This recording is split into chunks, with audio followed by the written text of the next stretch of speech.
وَإِذَا سَأَلَكَ عِبَادِي عَنِّي فَإِنِّي قَرِيبٌ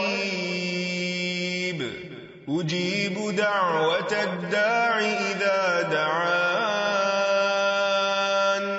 فَلْيَسْتَجِيبُوا لِي وَلْيُؤْمِنُوا بِي لَعَلَّهُمْ يَرْشُدُونَ. نحمده ونصلي على رسوله الكريم، اما بعد فاعوذ باللہ من الشیطان الرجیم، بسم اللہ الرحمن الرحیم، رب اشرح لی صدری ویسر لی امری واحلل عقدۃ من لسانی یفقہوا قولی۔ السلام علیکم ورحمۃ اللہ وبرکاتہ۔ ناظرین، پروگرام دعا کیجئے کے ساتھ آپ کی خدمت میں حاضر ہے۔ آج ہم انشاءاللہ آپ کے ساتھ بھوک اور فاقوں سے بچنے کی دعائیں شیئر کریں گے، اور ہم اس سلسلے میں دیکھیں گے کہ ہمیں ہمارا دین کیا سکھاتا ہے جب ہم پر کوئی مشکل آئے۔ جب بھی کوئی مشکل آئے تو انسان کو فوراً اپنے رب کی طرف رجوع کرنا چاہیے اور کثرت کے ساتھ دعا مانگنی چاہیے اور مانگتے ہی رہنا چاہیے، کیونکہ اللہ کے سوا اور کون ہے جو ہماری مشکل دور کر سکتا ہے، ہماری بھوک، پیاس، فقر، فاقہ، تکلیف، تنگی کو ہم سے ہٹا سکتا ہے۔ نبی صلی اللہ علیہ وسلم نے فرمایا، جب تم میں سے کوئی دعا مانگے تو کثرت سے مانگے، کیونکہ وہ اپنے رب سے مانگ رہا ہے، کسی اور سے نہیں۔ کیونکہ انسان جب کسی اور سے مانگتا ہے تو وہ ناراض ہو جاتا ہے، وہ نظریں چرانے لگتا ہے، وہ دور ہونے لگتا ہے، تعلقات خراب ہونے لگتے ہیں۔ لیکن جب انسان اپنے رب سے مانگتا ہے تو رب خوش ہوتا ہے، اس دعا کو انسان کے حق میں عبادت لکھ دیتا ہے، اس دعا کے مانگنے پر بے پناہ اجر لکھ دیتا ہے، اور دعا کے مانگنے سے انسان کی مشکل کو بھی آسان کرتا ہے۔ اصل میں دعا رکھی اس لیے گئی تاکہ انسان کا اپنے رب کے ساتھ ایک مضبوط تعلق قائم رہے۔ اسی طرح ایک اور حدیث میں بھی آتا ہے کہ رسول اللہ صلی اللہ علیہ وسلم نے فرمایا، لوگوں میں سب سے زیادہ عاجز وہ ہے جو دعا نہ مانگے، جو دعا مانگنے میں عاجز ہو، یعنی وہ دعا مانگنے میں سستی کرے یا کم ہمتی سے کام لے یا مایوسی کرے کہ میں تو بہت مانگ چکا، اب میں تھک چکا ہوں اور میری دعا تو سنی نہیں جاتی۔ نہیں، انسان کبھی بھی اپنے رب سے مایوس نہ ہو، لیکن یاد رہے کہ دعا مانگنے سے پہلے ہمیشہ اللہ سبحانہ وتعالیٰ کی حمد و ثنا کرے۔ ایک شخص نبی صلی اللہ علیہ وسلم کے پاس حاضر ہوا اور کہنے لگا کہ یا رسول اللہ صلی اللہ علیہ وسلم، مجھے قرآن مجید میں سے کچھ یاد نہیں رہتا، تو مجھے کچھ ایسے کلمات سکھا دیجئے کہ مجھے وہ اس سے کفایت کرے، یعنی میں ان کو زبانی یاد کر لوں اور ان کو پڑھتا رہوں۔ تو آپ صلی اللہ علیہ وسلم نے اس کو سکھایا، سبحان اللہ والحمد للہ ولا الہ الا اللہ واللہ اکبر ولا حول ولا قوۃ الا باللہ۔ اللہ پاک ہے، سب تعریف اللہ کے لیے ہے، اس کے سوا کوئی معبود نہیں، اللہ سب سے بڑا ہے، اور برائیوں سے بچنے کی ہمت اور نیکی کرنے کی قوت اللہ کے سوا کسی سے ممکن نہیں، یعنی اللہ تعالیٰ ہی انسان کو یہ قوت عطا کرتا ہے۔ تو گویا جب انسان فقر و فاقہ میں مبتلا ہو یا کسی بھی قسم کی محتاجی اس پر آ جائے تو پھر اللہ سبحانہ وتعالیٰ ہی کی طرف رجوع کرے، کثرت کے ساتھ درود شریف پڑھے، اور خصوصاً دعا سے پہلے درود شریف کا پڑھنا قبولیت کا باعث بنتا ہے، اور اس میں درود ابراہیمی بھی پڑھا جا سکتا ہے، اور اس کے علاوہ مختصر درود جو ہیں وہ بھی پڑھے جا سکتے ہیں۔ کم سے کم اتنا تو کہے صلی اللہ علیہ وسلم، اور جتنی بار کہے گا ہر بار کہنے سے 10 رحمتیں اس پر آئیں گی۔ جہاں تک فقر و فاقہ کا تعلق ہے تو یہ ہوتا تو ہے، لیکن حقیقت میں اصل فقیری دل کی فقیری ہوتی ہے۔ بہت سے لوگوں کے پاس بہت کچھ ہوتا ہے، لیکن اس کے باوجود بھی ان کے دل میں ہر وقت ایک خوف رہتا ہے یا ایک احساس رہتا ہے کہ ہمارے پاس کچھ نہیں، یا اگر یہ نہ رہا تو کیا بنے گا۔ اسی لیے ہم دیکھتے ہیں کہ ابو ذر رضی اللہ تعالیٰ عنہ کہتے ہیں کہ رسول اللہ صلی اللہ علیہ وسلم نے مجھ سے فرمایا، اے ابو ذر، تم مال کی کثرت کو مالداری سمجھتے ہو؟ میں نے عرض کیا، ہاں اے اللہ کے رسول صلی اللہ علیہ وسلم۔ آپ نے فرمایا، اور کیا مال کی کمی کو فقر سمجھتے ہو؟ میں نے عرض کیا، ہاں اے اللہ کے رسول صلی اللہ علیہ وسلم۔ آپ نے فرمایا، مالداری دل کی مالداری ہے اور فقر بھی دل کا فقر ہے، یعنی انسان اگر اپنے آپ کو نعمتوں پر راضی رکھتا ہے اور اس کی نگاہ ان نعمتوں کی طرف جاتی ہے جو اس کو ملی ہوئی ہیں تو اس کا دل ہمیشہ غنی رہے گا. لیکن اگر انسان ہر وقت یہ سوچتا رہے کہ اس کے پاس کیا نہیں اور اس کے مقابلے میں دوسروں کے پاس کیا کچھ ہے تو پھر کبھی بھی اس کی محتاجی ختم نہیں ہو سکتی. اس سلسلے میں یہ بھی یاد رکھیے کہ انسان اللہ کے دیے ہوئے کو پا کر کبھی خود کو محتاج نہ سمجھے. تو گویا خوش قسمت ہیں وہ لوگ جو تھوڑا پا کر بھی اپنے رب سے راضی رہتے ہیں اور اللہ تعالی سے خوش گمان رہتے ہیں اور اچھے کی امید رکھتے ہیں. رسول اللہ صلی اللہ علیہ وسلم نے فرمایا مالداری کو غنا نہیں کہتے، غنا تو دل کا ہوتا ہے. جب اللہ کسی بندے کے حق میں خیر و بھلائی کا ارادہ کرتا ہے تو اس کے نفس میں غنا اور دل میں تقوی پیدا کر دیتا ہے، اور جب اللہ کسی بندے کے حق میں شر کا ارادہ کرتا ہے تو اس کی فقیری کو اس کی دونوں آنکھوں کے سامنے رکھ دیتا ہے اور اسے سوائے اپنے فقر اور محتاجی کے کچھ نظر نہیں آتا.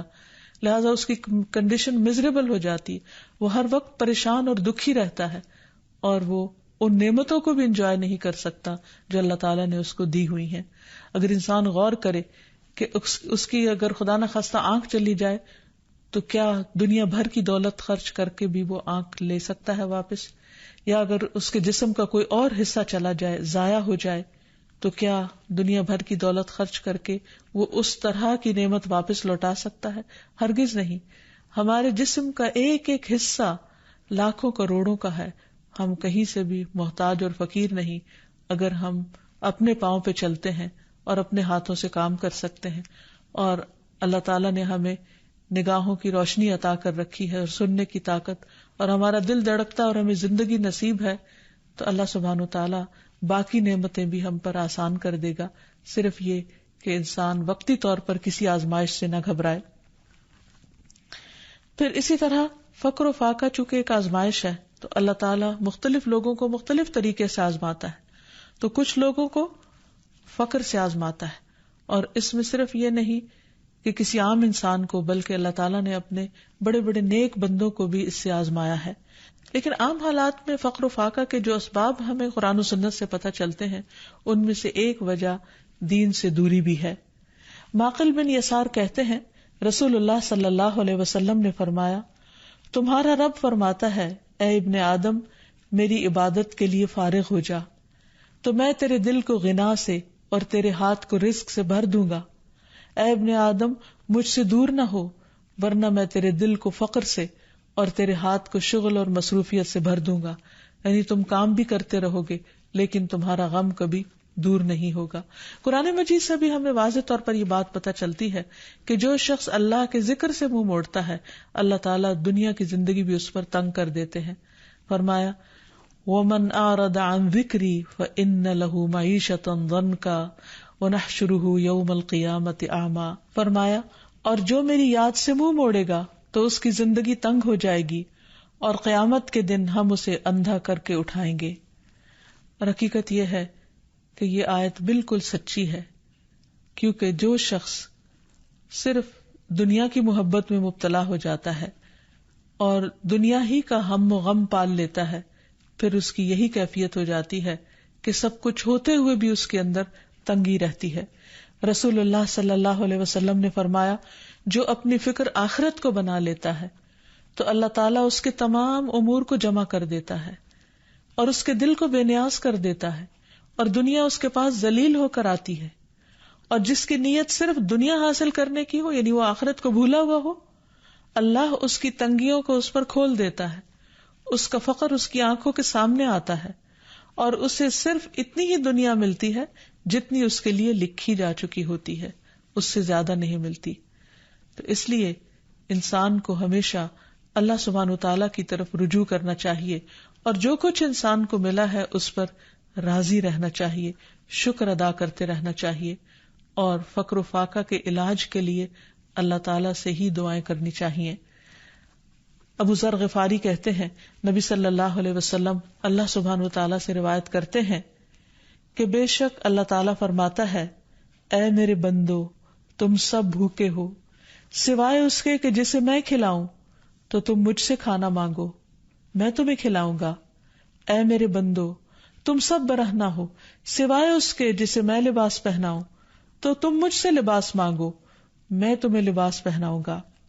تو حقیقت یہ ہے کہ سب کچھ دینے والا اللہ ہے، اس لیے انسان اپنی چھوٹی سے چھوٹی اور بڑی سے بڑی ضرورت اللہ تعالیٰ کے سامنے ہی رکھے، اور جب انسان اللہ سے مانگتا ہے تو اس کا فقر دور ہو جاتا ہے، اور اللہ پر بھروسہ ہی دراصل انسان کو غنی کر دیتا ہے، اور اللہ تعالیٰ اپنے فضل سے بندوں کو غنی کرتا ہے اور ان پر اپنی رحمت نازل کرتا ہے۔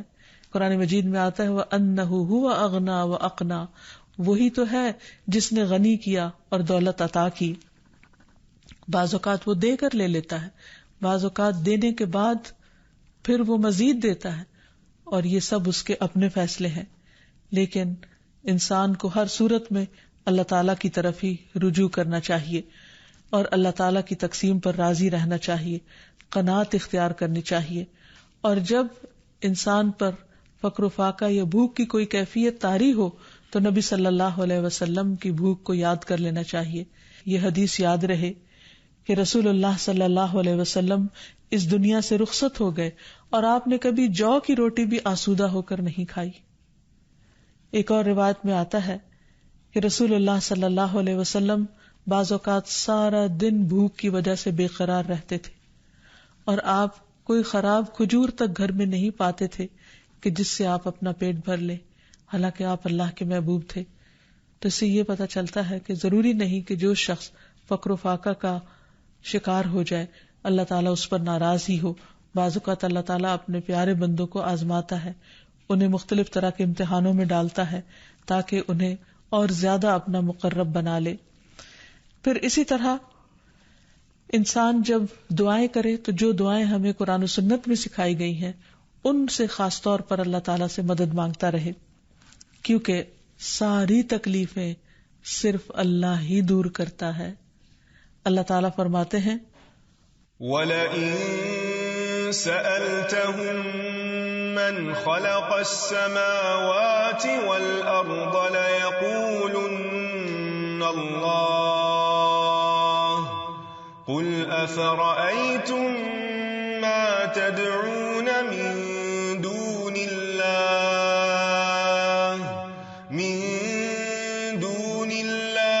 إِنْ أَرَادَنِيَ اللَّهُ بِضُرٍّ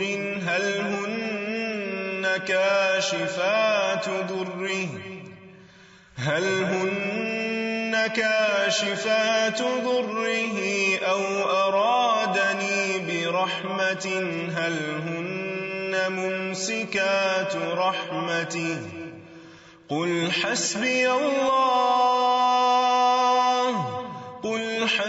الله عليه يتوكل المتوكلون۔ آپ انہیں کہیے بھلا دیکھو جنہیں تم اللہ کے سوا پکارتے ہو، اگر مجھے کوئی تکلیف پہنچانا چاہے تو تمہارے معبود اس کی پہنچائی ہوئی تکلیف کو کیا دور ہٹا سکتے ہیں؟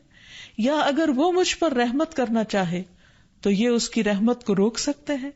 ان سے کہیے مجھے اللہ کافی ہے اور بھروسہ کرنے والے اسی پر بھروسہ کرتے ہیں۔ تو گویا ہر تکلیف کے معاملے میں رجوع اللہ کی طرف ہو، اسی پر بھروسہ ہو، اسی پر توکل ہو، اسی کے آگے گریہ و آہذاری ہو اور اسی سے انسان مانگتا رہے۔ تو یہ چند ایک دعائیں ہیں جو ابھی آپ کو بتائی جائیں گی جو انسان ایسی تکلیف کے موقع پر پڑھ سکتا ہے۔ سب سے پہلے تو دل کے غنا کی دعا ہے کہ اللہ میرے دل کو غنی کر دے، یعنی جو نعمتیں میرے پاس ہیں مجھے انہیں دیکھنے والی نظر دے اور اطمینان والا دل عطا کر۔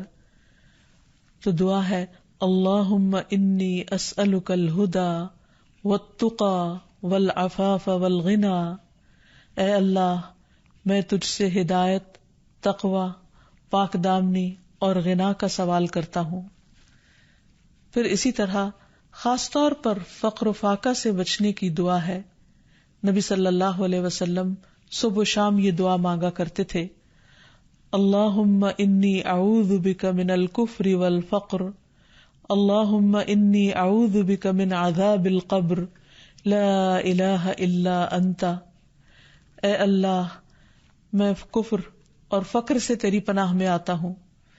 اے اللہ میں عذاب قبر سے تیری پناہ میں آتا ہوں. تیرے سوا کوئی معبود نہیں. آپ یہ کلمات 3 مرتبہ صبح اور 3 مرتبہ شام کو دہرایا کرتے تھے. یعنی آپ سوچئے کہ نبی صلی اللہ علیہ وسلم جو اللہ کے محبوب تھے صبح و شام فقر و فاقہ سے بچنے کی دعا کیا کرتے تھے.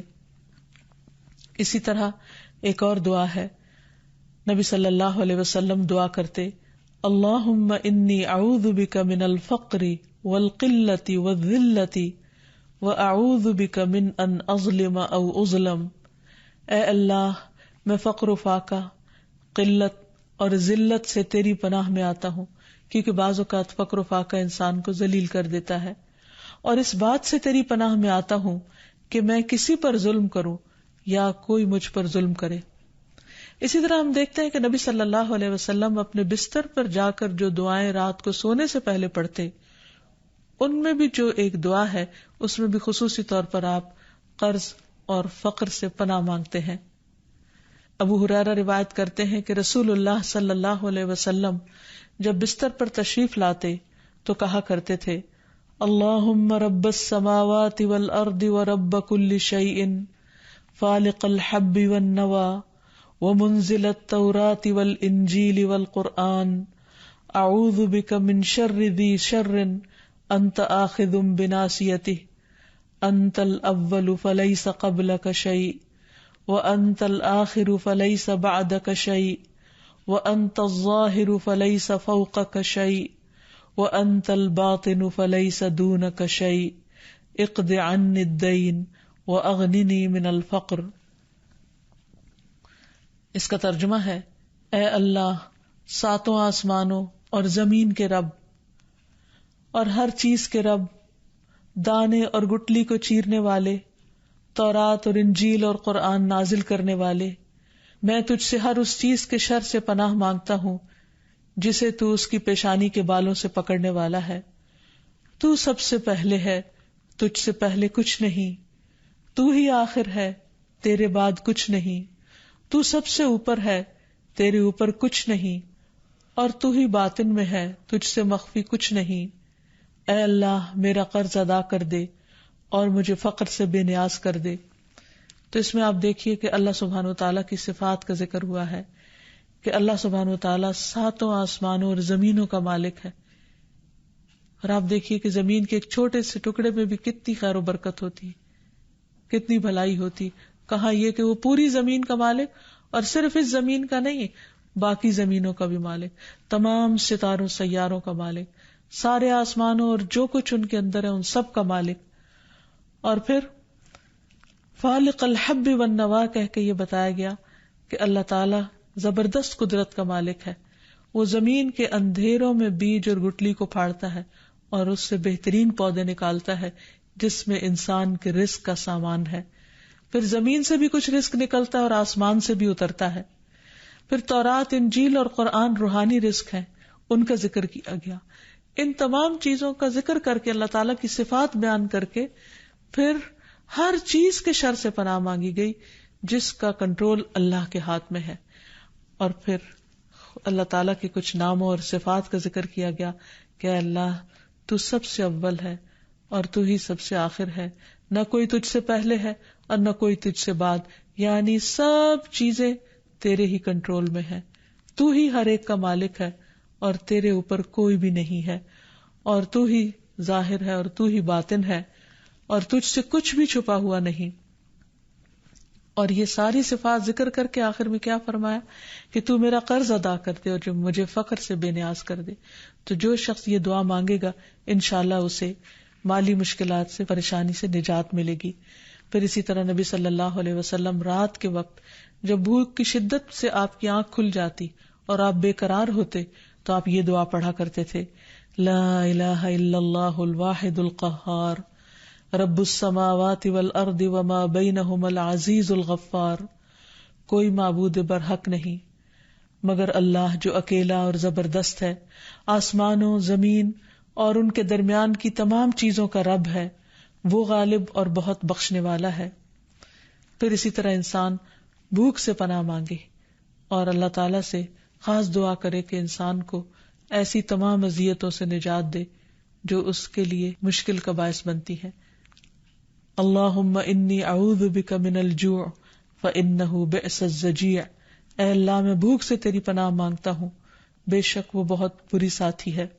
پھر ایک اور موقع پر نبی صلی اللہ علیہ وسلم ان کلمات کے ذریعے دعا کیا کرتے تھے: اللہم انی اعوذ بک من فتنة النار وعذاب النار ومن شر الغنى والفقر. اے اللہ میں پناہ چاہتا ہوں آگ کے فتنے اور آگ کے عذاب سے، اور مالداری اور ناداری کے شر سے، کیونکہ دونوں کے اندر اپنا اپنا شر ہے کہ انسان کے پاس بہت کچھ ہو تو بھی اس کے اندر بگاڑ آنے کا ڈر ہے، اور اگر کچھ نہ ہو تو فقر انسان کو کفر کے قریب کر دیتا ہے. پھر اسی طرح دیے جانے اور روکے جانے کے شر سے بچنے کی دعا سکھائی گئی. نبی صلی اللہ علیہ وسلم یہ دعا مانگا کرتے تھے: اللہم لا قابض لما بسطت ولا باسط لما قبضت ولا ہادی لمن اضللت ولا مضل لمن ہدیت ولا معطی لما منعت ولا مانع لما اعطیت ولا مقرب لما باعدت ولا مباعد لما قربت واعوذ بک من شر ما اعطیتنا وشر ما منعت منا. اے اللہ جو تو پھیلا دے اسے کوئی سمیٹنے والا نہیں، اور جو تو سمیٹ لے اسے پھیلانے والا کوئی نہیں. یعنی ساری طاقت تیرے ہی ہاتھ میں ہے، ساری طاقت کا مالک تو ہی ہے. جسے تو گمراہ کر دے اسے کوئی ہدایت دینے والا نہیں، اور جسے تو ہدایت دے اسے کوئی گمراہ کرنے والا نہیں. جس سے تو روکے اسے کوئی دینے والا نہیں، اور جسے تو دے اس کو کوئی روکنے والا نہیں. جسے تو دور کر دے اسے کوئی قریب کرنے والا نہیں، اور جسے تو قریب کر دے اسے کوئی دور کرنے والا نہیں. اور میں تیری پناہ مانگتا ہوں ہر اس چیز کے شر سے جو تو نے ہمیں دی، اور اس چیز کے شر سے جو تو نے ہم سے روک لی. تو اللہ تعالیٰ سے دعا ہے کہ وہ ہمیں دنیا اور آخرت کی تمام آزمائشوں، پریشانیوں اور مشکلات سے اپنی حفاظت میں رکھے. وآخر دعوانا ان الحمد للہ رب العالمین.